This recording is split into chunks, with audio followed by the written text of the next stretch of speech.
एक दफ़ा गुरु नानक जी के फादर ने उनको पैसे दिए करीबन 20 रुपये और कहा कि इससे कुछ बिजनेस करके आओ, पैसों को बढ़ा कर आओ।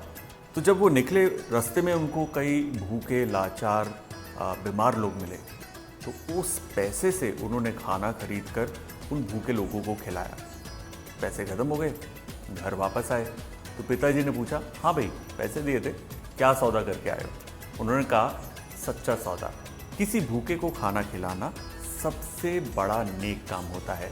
और वो 20 रुपए से की गई नेकी आज करोड़ों लोगों को खिलाती है, जिसे हम कहते हैं लंगर।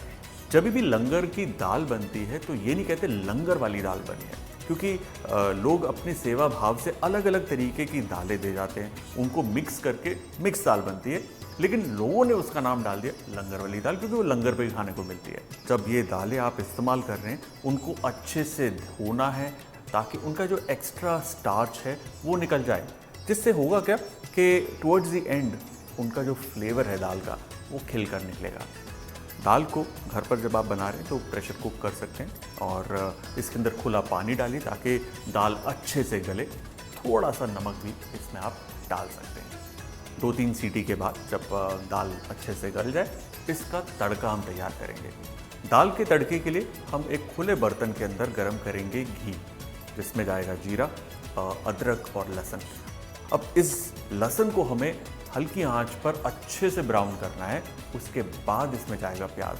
प्याज की भुनाई होगी थोड़ी, कंप्लीटली ब्राउन नहीं करना, सुर्ख जैसे कहते हैं ना, हल्का सा ब्राउन होने ही लगता है, उसी स्टेज तक उसे पकाना है।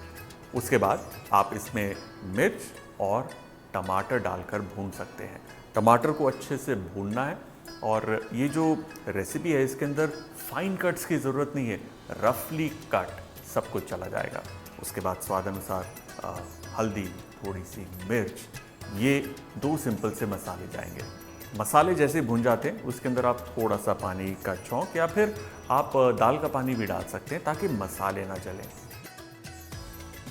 उसके बाद उबली हुई दाल इसमें हम डालकर थोड़ा सा पकाएंगे, क्योंकि लंगर बनाते वक्त बड़े बर्तन के अंदर दाल बनती है तो उसे जब हम हिलाते हैं तो दाल भी थोड़ी सी घुट जाती है। अब आप घर पर छोटी क्वांटिटी में बनाएंगे तो आप क्या कर सकते हैं, करछी की मदद से उससे लाइटली मैश भी कर सकते हैं।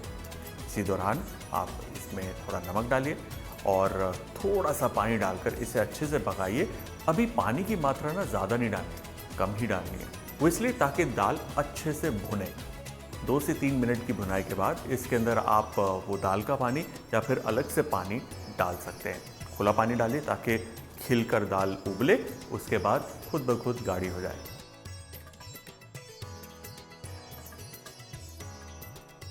और हाँ, दाल को और थोड़ा बढ़िया मखमली टेस्ट देने के लिए इसके अंदर आप मक्खन डाल सकते हैं, साथ में थोड़ा सा धनिया। इसे मिक्स करना है और दाल हमारी तैयार। स्वाद अनुसार नमक को आप सेट कर लीजिए और ये जो दाल है ये एज ए सर्व हो सकती है। हमारी लंगर वाली दाल तैयार है, लेकिन मेरे घर पर जब लंगर वाली दाल बनती है तो उसमें दूसरा एक तड़का लगता है जो बहुत ही सिंपल है। मम्मी क्या करती हैं कि पैन में घी को गर्म करती हैं और उसके अंदर लाल मिर्च डालती हैं, कभी कभार कुटी मिर्च भी डाल देती हैं, ज़रा सा उसको स्टर करती हैं और ये सीधा जाता है दाल के ऊपर। और जब इस मिर्च और घी का छौंक लगता है तो इस दाल के अंदर भी 4 चांद लग जाते हैं। आई होप आपको लंगर वाली दाल ज़रूर पसंद आई होगी। बेहद सिंपल है, आज ही ट्राई कीजिए।